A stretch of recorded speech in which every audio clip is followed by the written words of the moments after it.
निश्चित सर त्याचं मला खूप असं म्हणजे चांगलं असं फळ भेटलेलं आहे. माझी एक मोठी जी मुलगी आहे ती BP पाटील कॉलेजला आज 12वीला गेलेली आहे. आणि तिचं म्हणजे तिला जर तुम्ही आता म्हणजे मला असं वाटतं का तिला मी बोलवायला पाहिजे होतं, तिनं खरं तिचं मनोगत सांगितलं असतं का शाळेबद्दल तिचं मनात काय आहे असं.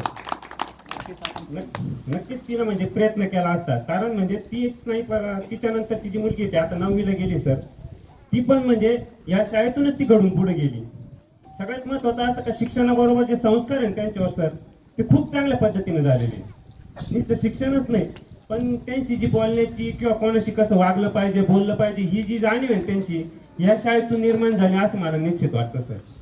आणि त्यासाठी ना मी या शाळेचे खूप मोठे म्हणजे ऋणी लागतो असं मला वाटतं सर. म्हणूनच मी नंतर जे माझी एक लहान मुलगी आहे तिथं आता ऍडमिशन घेतलंय सर सिनियरला, तेव्हा मी निश्चित केलं होतं की तिचं ऍडमिशन घेण्याच्या अगोदर माझा निर्णय पक्का झालेला होता तर तिचं ऍडमिशन मी निश्चित इथंच घेणार. कोणी किती विरोध केला तरी मी तिचं ऍडमिशन इथं घेणार सर. म्हणून मी तिचं ऍडमिशन आज इथं घेतलेलं सर. आणि मी मनपूर्वक तुमचे आभार मानतो का तुम्ही म्हणजे शाळा म्हणजे कोरोना काळानंतर म्हणजे काय झालं होतं सर, शिक्षण व्यवस्था थोडीशी डळमळीत झाली होती बरोबर आहे. आणि त्यामुळं मी जे अगोदर विद्यार्थी जे इडून काढले ना तर त्याला कारण असं होतं सर का जे शिक्षक वृंद होता तो थोडासा डळमळीत झाला होता, थोडीशी परिस्थिती वेगळ्या पद्धतीनं तयार झाली होती, वातावरण वेगळंच होतं सर.